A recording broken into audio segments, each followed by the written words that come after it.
Hello everyone, welcome back to the show. We're here at a special press conference for Project Heart.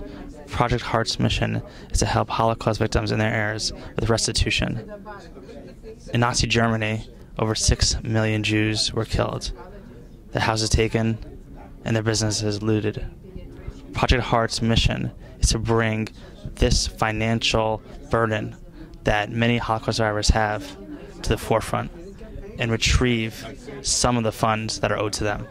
Let's take a closer look. Project Heart is an ambitious organization and helping those who can't help themselves. Tell us a little bit about how you got started and about the organization. Well, I've been working on this since 1996 when I worked in the Prime Minister's office, and Prime Minister Netanyahu asked me to begin working on Holocaust restitution. And I've just been involved since. But there has never been as widespread an effort as this to get testimony and to get lists of property where Holocaust survivors will be able to look up their family, and if we found something, to be able to make a claim. So my grandmother survived the Holocaust, and she was from Rachov, and her family was... Not everyone who survived is you don't have to be a survivor. There are heirs who do those on Holocaust victims. So what's the process? Unfortunately, my grandmother passed away. My mom wants to find what property. She knows a little bit about the story. So what's that process? The process is you go to the Heart website, which is heartwebsite.org, and you fill out a form of what you know. Simultaneously, every month we're going to be updating properties we find, and you can put in the name of the victim, the name of the city, and if we found anything, that will come out. So in other words, someone says, my mother was from Krakow. I knew they had a house. I have no idea where that house was. And maybe we have the address of that house. So that enforces her claim. And what's the process? Let's say you find that property. What happens next? Once we start what we call phase 2, it's to begin putting pressure on Eastern European governments, especially, also Western where it needs to be, but the problem is much worse in Eastern Europe, to sit down with us, begin talking what constitutes a claim, how much restitution can they give towards value, who's going to examine the land books of Romania and confirm that what this is true or not, okay, and pay for it. So we are basically saying, number one, come in, sit down, and have decent negotiations where we will represent either survivors or their heirs or the Jewish people if there are no heirs on property, but that property must be restituted either in kind or the actual property. Either they have to give us financial compensation or property itself. And how long do you think it's going to take for a survivor or their heirs to get that done? I don't know. We actually have a teeny opening of progress with 1 or 2 countries already. I don't really want to talk about it until we start moving on it, but nevertheless, we know we're racing a clock. We know that Holocaust survivors have a limited time on this earth, and we would like to solve many of the problems while they're still with us. And when you look into the future, and obviously it's hard to understand the process of legalities and the whole process. What would you like to achieve in the next year or 2 years? I would like to begin negotiating with most of the countries in Eastern Europe and at least come to some conclusions. When we started negotiating on insurance, you can imagine how complicated it was. All these insurance companies that didn't exist, currency that didn't exist, the files that didn't exist, and we confronted that problem. Maybe all of us, the solutions were wise, maybe some were not wise, but nevertheless, people were paid. Nevertheless, the companies admitted that they owed money. The first is that a country should say, yes, I'm in this because we have yet a debt to pay. And then let's sit down and how we're going to solve that problem. I'm happy to speak about the Jewish Agency and how it is focused on the Jewish future. But that future is in many ways a product of our past. It's a product of the legacy of our fellow Jews, their love for the land of Israel, their love for their religion, and also their love and remembrance of our heritage and our commitment to Jews around the globe. So that's what's brought us here together, not only today, but throughout generations. We need to remember our past in order to preserve our future. And we have to embrace the responsibility of assisting Holocaust survivors in their waning years and to ensure the legacy that the lives they led will never be forgotten. I'm sure that Misha and Bobby already gave presentation. I only want to add 2 points.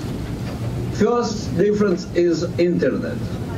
Just now we are in the middle of the great historical events in the East, and we all know what an important role is played by internet in this. I, as the one who was actively involved in the Soviet Jewish struggle, can be very envious about thinking what efforts we were making to bring our information of Jewish activists to Jewish organizations, risking our freedom and their freedom.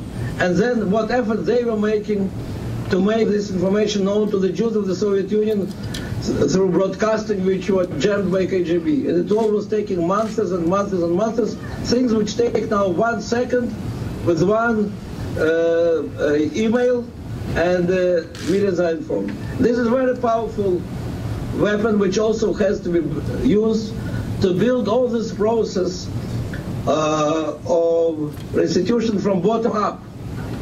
We are not going to be involved at this stage any kind of secret diplomacy, behind the scene secret negotiations. First of all, we want to say it facts straight, to give opportunity quickly to collect all the necessary information and to present to the countries and to the government the picture as it is. And the fact that in a few weeks there were already 700,000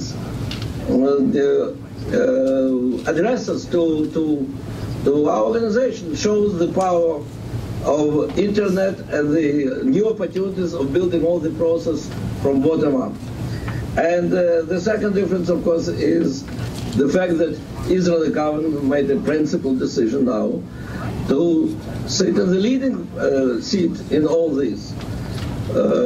It's not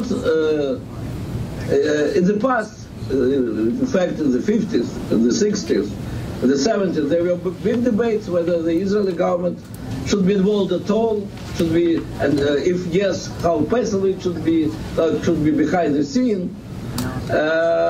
Now the government made a clear statement that we are going to take responsibility for removing this great injustice in history, and Israel government feels itself legitimate representative of the interests of Jewish people. And we, Jewish Agency, are very glad to have Israel government as our partner. שלום לכולכם. קודם כל, שלום לך, ידידי רפי איתן. אחד מהאנשים שפעלו יותר מכל למען עם ישראל ומדינת ישראל וביטחון ישראל. אני רוצה לברך אותך ולברך אתכם, גם בשם הממשלה וגם בשם העם. אנחנו מקדמים בברכה, ואני גם מביע את תמיכתי במיזם הארט, לב, שהוא פרויקט פיצויים עבור נכסים מתקופת השואה. התוכנית הזאת יוצאת לפועל בשיתוף הסוכנות היהודית, בראשות נתן שרנסקי, וכמובן המשרד לאזרחים ותיקים. התוכנית היא יוזמה מבורכת וחשובה, שמבטיחה שסוף סוף נשיג את הצדק, אותו צדק שנשלב זמן רב מדי מקורבנות השואה ויורשיהם. התוכנית מציבה בפני העולם הזדמנות ליישם את האחריות האנושית כלפי אלה שסבלו ייסורי תופת בתקופת השואה. המניעה של הזכות שלהם על רכושם, כמוה כמניעת העקרונות הבסיסיים ביותר של צדק. וכיהודים, וכעם שסבל את הסבל הזה, אסור לנו לאפשר אי צדק כזה. פרויקט הארט אבל נלחם גם נגד השעון, כי בכל שבוע נפטרים עוד ועוד ניצולים שלוקחים עמם את העדויות המדויקות והמוחלטות ביותר, שבעזרתה ניתן לזהות את היקף פשעי הנאצים. וככל שחולף הזמן, המאמצים להחזרת הרכוש שנגנב הופכים לקשים יותר. זכורות לי תמונות של הניצולים שחזרו לבתיהם, שהוקנו מתחולתם וחשבונות הבנק שלהם שנבזזו. הם פשוט מצאו שבר מוחלט, לא רק שסבלו את הסבל הנורא במחנות וביערות, הם חזרו לריק מוחלט. ותמונות אלו חייבות להניע אותנו לפעול מיד ובנחישות בנקודת הזמן החשובה הזאת, בשעה 12. המשימה של הארט תהיה פה משימה חשובה לכל ידידי העם היהודי ולכל מי שרודף צדק, מי שדוגל בחמלה, לא רק בארץ, ברחבי העולם. כעם שמחויב לצדק, חובה עלינו להדגיש את חשיבותו של פרויקט זה. ידידיי, אנחנו יודעים, ואני גם יודע, The Jewish Agency for Israel is really at the forefront in trying to help Holocaust victims. Tell us how you got connected to Project Heart. Well, the Jewish Agency, as you said, has been always committed to this population, and there are 2 or 3 projects that we've been running for years that we continue to run and need to improve. One is Amigur, which is subsidized housing, which literally houses thousands of Holocaust survivors in Israel. Project Lot, which helps match volunteers to the Holocaust survivors to assist them with their daily lives and with getting claims, etc. We recently launched a very interesting project in Hungary called Minyanim, where we actually pair off birthright alumni, young people with Holocaust survivors who goes through a year of meeting, talking to each other, learning from each other, and then the birthright alumni and the Holocaust survivors make their first trip to Israel together. And we're talking about replicating this program. So this is an issue that we've always been dealing with, and among the many olim that came to Israel, among the 3 million that were brought to Israel by the Jewish Agency, a significant portion, obviously, are Holocaust survivors. Project Heart is a project that marks sort of another stage in this effort, in the efforts of the Jewish Agency, because this is the first time that the Israel government really decided to take a very active role in this issue, and the Jewish Agency is doing it, in fact, on behalf of the Israeli government, which is a natural position for the Jewish Agency, because the Jewish Agency, after all, is the formal link in the Israeli law between the government of Israel, the people of Israel, and Jewish diaspora. So when it comes to a major initiative of the Israeli government, it has to do in part with diaspora. The Jewish Agency is the right place to do it. So, it's being done under auspices. Natan and our leadership are very much behind it, and we have hired Bobby Brown, who's one of the probably foremost experts in the world on the issues of Holocaust restitution and property and all of that, as the person who is running it, and we've had some, I think, significant early successes. And this seems like, at least the way that I see it, this is like one of the organizations that will really take the fight and say, like, listen, you had assets, you had different types of valuables that were taken from you. We're coming after you in a way. We're saying, the Claims Conference has done a great job in doing what they've done for Holocaust survivors, but this is like the next level. I think that the real issue here is the Israel government's involvement, and the Israel government deciding to take a step and invest money and taking a different level of responsibility than perhaps was there before. The Jewish Agency is a natural partner because of our role as the link between the government and the Jews worldwide.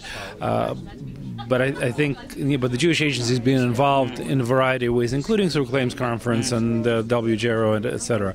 I think the real key here is the Israel government and its role and its involvement. I mean, of course, when you have another like a government involved, it takes the seriousness to the next level.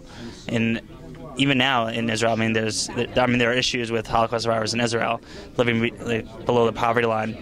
How has that affected, I guess, the partnership at all, or do you see that improving over the years from these types of initiatives? As I mentioned in my remarks at the press conference, I think that the fact that there are so many Holocaust survivors who are not who are living in terrible conditions and are under the formal poverty line, etc., and the fact that we need to be helping them. And part of the reason, we're on the housing project, which is also a partnership with government, is because at the moment many of the Holocaust survivors have to make choice between food and medicine or shelter, etc. So I think it gives a boost to the visibility and the importance of this issue, and the importance of both the government and the Jewish communities of diaspora being involved in supporting